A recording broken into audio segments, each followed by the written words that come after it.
Hello everyone, welcome back to another video. This is me Fiza Sheikh and I will be a guide on this learning journey. If you are a commerce student, then this video is for you. Can you tell me, can one person handle companies like Tata, Reliance or Infosys? Obviously no, because millions of people invest their money and does not take participation in management. And this is joint stock company. यही होता है joint stock company. तो आज का हमारा जो topic है, in today's session we will study और we will understand the topic joint stock company which is from forms of business organisation and this is last video, last session of this chapter. तो let's begin. Joint stock company क्या होता है? Joint stock company is a voluntarily association of individual form for profit with capital divided into transferable shares। यहाँ पे जो joint stock company है ये एक वॉलेंटरीली एसोसिएशन है। यहाँ पे जो पीपल होते हैं, जो लोग होते हैं, ये अपने मर्जी से इन्वेस्टमेंट कर सकते हैं। They can join the company और they can leave the company as per their wish. ठीक है, नेक्स्ट, हम इस कंपनी में इन्वेस्टमेंट क्यों करते हैं? For profit. प्रॉफिट अर्न करने के लिए, प्रॉफिट जनरेट करने के लिए हम इस कंपनी में इन्वेस्टमेंट करते हैं, यानी कि पैसा लगाते हैं। अब जब हम कंपनी में इन्वेस्ट करते हैं, कंपनी में जब हम इन्वेस्ट करेंगे तो हम कुछ शेयर वहां पे हेल्ड करते हैं और शेयर का मीनिंग होता है पार्ट ऑफ ओनरशिप। कुछ कंपनी की ओनरशिप यहाँ पे हम ओन कर लेते हैं, ओनरशिप हमारे हाथों आ जाती है। यानी कि कंपनी में हमने पैसा लगाया और जितना पैसा हमने कंपनी में लगाया है उतनी कंपनी की ओनरशिप हमने ओन कर ली है, यानी कि खरीद ली है। ठीक है, नेक्स्ट, जो कैपिटल होता है ये स्मॉल स्मॉल पार्ट्स में डिवाइड किया जाता है into share holders, into members. यानी कि सारे जो मेंबर्स होते हैं, जो जो कंपनी में इन्वेस्टमेंट कर रहा है, वो थोड़ा थोड़ा पार्ट करके कंपनी में इन्वेस्टमेंट करता है। ठीक है, उसी को हम कहते हैं शेयर। शेयर यानी कि एक पार्ट ऑफ ओनरशिप। जिस तरह हमने कंपनी में इन्वेस्ट किया है, उसी तरह जो अलग मिलियन ऑफ पीपल है उन्होंने भी कंपनी में इन्वेस्ट किया है और कुछ पार्ट को ओन किया है। ठीक है, यहाँ तक समझ में आया। और उसी के साथ ये जो इन्वेस्टमेंट होती है, ये जो शेयर होता है, वो क्या होता है? ट्रांसफरेबल शेयर होता है। अभी मैंने आपको बताया कि ये कंपनी जो है वो एक वॉलेंटरीली एसोसिएशन है, जहाँ पे हम हमारे मर्जी से कंपनी में पैसा लगा सकते हैं, इन्वेस्टमेंट कर सकते हैं और अगर हम ओनरशिप नहीं चाहिए तो हम लीव भी कर सकते हैं उस कंपनी को। यानी कि हमारा जो कुछ भी शेयर है उसको किसी और के हाथों उस ओनरशिप को देंगे, यानी कि ट्रांसफर करेंगे उस शेयर को। Ownership of share makes a person a member of the company. जब हम इन्वेस्ट करेंगे, शेयर में पैसा लगाएंगे, इन्वेस्ट किया यानी क्या किया? शेयर खरीदा। जब हम शेयर खरीदेंगे, ठीक है, ओनरशिप तो हमारे हाथों में क्या आती है? मेंबरशिप आती है। यानी कि साथ ही साथ हम उस कंपनी के मेंबर्स भी कहलाते हैं। समझ में आया कि जॉइंट स्टॉक कंपनी क्या है? जॉइंट स्टॉक कंपनी एक वॉलेंटरीली एसोसिएशन है, जहां पे हम हमारे मर्जी से इन्वेस्टमेंट कर सकते हैं। जितना हम चाहे उतना उस कंपनी में इन्वेस्टमेंट कर सकते हैं और उस कंपनी का कुछ पार्ट हम ओन कर लेते हैं।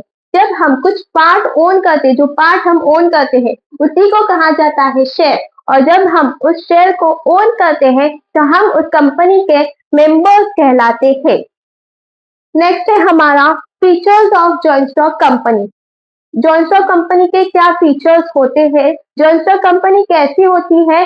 फंक्शन क्या है? कैरेक्टरिस्टिक्स क्या है? ये सब हम अब स्टडी करते हैं। तो सब में पहले यहाँ पे first feature of joint stock company is artificial person. यहाँ पे जो कंपनी है इसको एक आर्टिफिशियल पर्सन कहा गया है। कंपनी को एक आर्टिफिशियल पर्सन क्यों कहा गया है? कंपनी पर्सन तो नहीं है, कंपनी पर्सन की तरह कोई भी एक्टिविटी नहीं करता है, नहीं हमारी तरह बोल सकता है, नहीं हमारी तरह भाग सकता है, चल सकता है, खा सकता है, पी सकता है, कुछ नहीं कर सकता है। तो कंपनी को यहाँ पे पर्सन क्यों बोला गया है? तो कंपनी को यहाँ पे एक आर्टिफिशियल पर्सन बोला गया है जस्ट बिकॉज के कंपनी हमारी तरह कुछ एक्टिविटी नहीं कर सकता। जैसे हम नेचुरल पर्सन है, हम नेचुरल पर्सन की तरह एक्टिविटी नहीं कर सकता, बट कंपनी की खुद की एक आइडेंटिटी होती है और उस आइडेंटिटी की वजह से यानी कि कंपनी का खुद का अपना एक नाम होता है, तो उसी के रीजन की वजह से हम कंपनी को एक आर्टिफिशियल पर्सन कहते हैं। साथ ही साथ कंपनी सिग्नेचर भी कर सकता है जिसको हम कॉमन सील कहते हैं, यानी कि कंपनी का एक स्टैम्प होगा, कंपनी की एक लीगल सिग्नेचर होगी, तो वही होता है कॉमन सील। तो वो भी कॉमन सील मतलब कंपनी अब सिग्नेचर भी कर सकती है, तो कंपनी जब सिग्नेचर कर सकती है, कंपनी एक खुद की एक आइडेंटिटी है कंपनी की, तो यही सब रीजन की वजह से कंपनी को क्या कहते हैं? आर्टिफिशियल पर्सन कहते हैं। Exist only in the eyes of law work to directors. यहाँ पे जो कंपनी होती है ये in the eyes of law, law के अकॉर्डिंग या फिर लॉ के आईज में जो कंपनी है वो एक आर्टिफिशियल पर्सन है। अब यहाँ पे जो कंपनी का मैनेजमेंट रहता है ये किसके हाथों दिया जाता है? तो कंपनी का मैनेजमेंट डायरेक्टर्स के हाथों दिया जाता है, यानी कि डायरेक्टर्स की रिस्पॉन्सिबिलिटी होती है। वन मोर थिंग, यहाँ पे जो ओनरशिप रहती है और जो मैनेजमेंट रहता है ये एक दूसरे से सेपरेटेड है, यानी कि ओनरशिप किसी और के हाथों होती है और मैनेजमेंट किसी और के हाथों होता है। नेक्स्ट वन है perpetual succession, continuous despite death, insolvency और रिटायरमेंट ऑफ मेंबर्स। यहाँ पे डेथ, इंसॉल्वेंसी और रिटायरमेंट, कंपनी को फर्क नहीं पड़ता है कि कंपनी का मेंबर, कंपनी के डायरेक्टर्स की डेथ हो गई, इंस्टॉलमेंट हो गया, ठीक है, या फिर बैंकक्रप्ट हो गया, मेंटल इलनेस हो गई, कंपनी को कोई फर्क नहीं पड़ेगा। यहाँ पे कंपनी एक कंटिन्यू परपेचुअल सक्सेशन है, वो कंटिन्यू रहेगी, क्योंकि यहाँ पे जो ओनरशिप है, जो मैनेजमेंट है, ये एक दूसरे से अलग है और साथ ही साथ जो कंपनी है ये खुद की एक आइडेंटिटी है। जैसे कि कोई और मर गया, कोई और बैंकक्रप्ट हो गया, तो हमारी जिंदगी थोड़ी ना स्टॉप होने वाली है, हमारी जिंदगी तो चलती रहेगी। तो उसी तरह कंपनी को कोई फर्क नहीं पड़ता कि उसके मेंबर्स की डेथ हो गई, उसका मेंबर बैंकक्रप्ट होगा, उसका डायरेक्टर को मेंटल इलनेस हो गई या फिर वो रिटायर हो गया, कोई फर्क नहीं यहाँ पे पड़ता है। कंपनी एक परपेचुअल सक्सेशन है जो कि कंटिन्यूस रहेगी जब तक हम उसको लीगल फॉर्मेलिटीज के हिसाब से या फिर लीगली वर्क से हम उसको वाइंड अप नहीं करते, यानी कि बंद नहीं करते, तब तक कंपनी बंद नहीं हो सकती है। थर्ड वन है हमारा सेपरेट लीगल एंटिटी और सेपरेट लीगल आइडेंटिटी। कंपनी है separate from its share holders, company अपने शेयर होल्डर से अलग होती है। एंड सोल ट्रेडिंग कंसर्न हमने देखा था कि जो ओनरशिप होता है और जो मैनेजमेंट होता है यानी कि कंट्रोल, वो एक ही के हाथों होता है, एक ही पर्सन के हाथों होता है और उसी के नाम पे वो कंपनी होती है, यानी कि वो बिजनेस होता है। पर जॉइंट स्टॉक कंपनी में ऐसा नहीं होता है, यहाँ पे मिलियन ऑफ शेयर होल्डर्स होते हैं, मिलियन ऑफ मेंबर्स होते हैं जिन्होंने कंपनी में इन्वेस्ट किया है। तो यहाँ पे जो कंपनी है इसकी खुद की एक आइडेंटिटी होती है, वो अपने शेयर होल्डर से, अपने डायरेक्टर से, अपने कंपनी के जो मेंबर्स होते हैं उन सब से अलग है।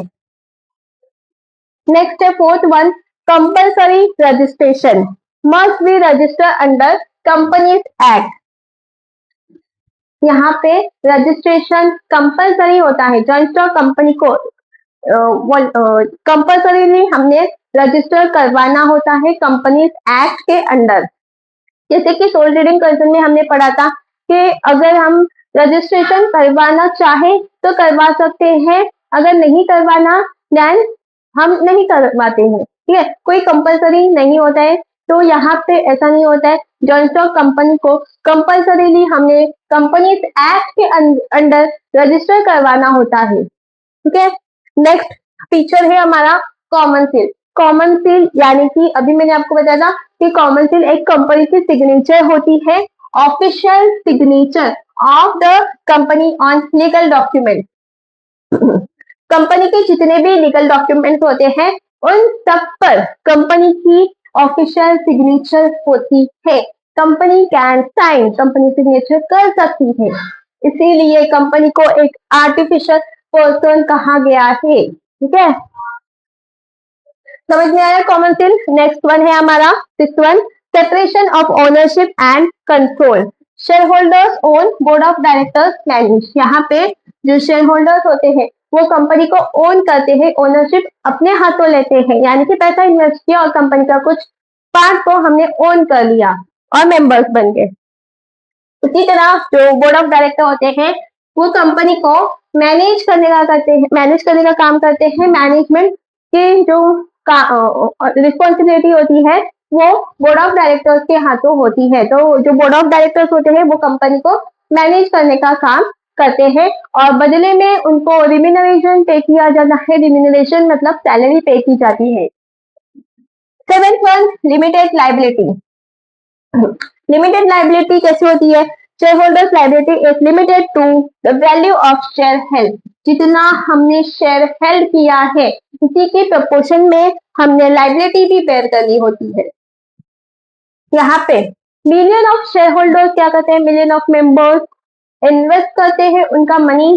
तो सबने जब इन्वेस्ट किया है तो अगर कंपनी को लॉस होता है तो सबको ही बेयर करना पड़ेगा, सबको नुकसान उठाना पड़ेगा। ठीक है, तो उसी तरह जो कंपनी की लाइबिलिटी होती है या फिर मेंबर्स की लाइबिलिटी होती है वो लिमिटेड होती है, यानी कि एक पर्सन पूरा रिस्क या फिर जो लॉस है वो एक पर्सन बेयर नहीं करता है, तो सारे शेयर होल्डर, सारे मेंबर्स मिलकर उस रिस्क को, उस लॉस को या फिर उस लाइबिलिटी को बेयर करते हैं। जैसे हमने सोल्डरिंग कंसर्न में पढ़ा था कि जो लाइबिलिटी होती है वो अनलिमिटेड होती है और वहां पे हमारे पर्सनल प्रॉपर्टी पे, पर्सनल एसेट पे भी चार्ज किया जाता है। यहाँ पे हमारे पर्सनल प्रॉपर्टी पे कोई भी चार्ज नहीं किया जाता है। जितना हमने शेयर यहाँ पे हेल्ड किया है, यानी कि जितना पार्ट हमने ओन किया है उसी पार्ट के अकॉर्डिंग, उसी पार्ट के प्रपोर्शन में हमने लाइबिलिटी भी बेयर करनी होती है। लास्ट वन 8th वन हमारा है risk bearing. Risk of loss is shared by all shareholders according to their investment. यहाँ पे रिस्क बेयर करने का काम किसका होता है, यानी कि लॉस बेयर करने का काम किसका है? तो शेयर होल्डर्स का है। और कैसे बेयर करेंगे? तो इन्वेस्टमेंट के अकॉर्डिंग, जितना हमने कंपनी में इन्वेस्टमेंट किया है उसी के अकॉर्डिंग हम लॉस को यहाँ पे बेयर करते हैं, यानी कि अगेन लिमिटेड लाइबिलिटी यहाँ पे हमारी होती है। एक ही शेयर होल्डर पूरा जितना भी लॉस हुआ है वो एक ही शेयर होल्डर नहीं बेयर करेगा, एक ही शेयर होल्डर नहीं उठाएगा। तो सारे शेयर होल्डर्स में जो कुछ भी लॉस है उसको डिवाइड किया जाएगा, तो उसी को कहते हैं रिस्क बेयरिंग। ठीक है, तो ये सारे हमारे थे जॉइंट स्टॉक कंपनी के फीचर्स। एक बार रिवाइज करते हैं। Artificial person, perpetual succession, separate legal entity और identity, compulsory registration, common seal, separation of ownership and control, limited liability, risk bearing. अगर आपको यही एग्जाम में लिखना है तो आप यही सेम एज इट इज लिख सकते हैं, आपको फुल मार्क्स मिलेंगे। You will get full marks in exam.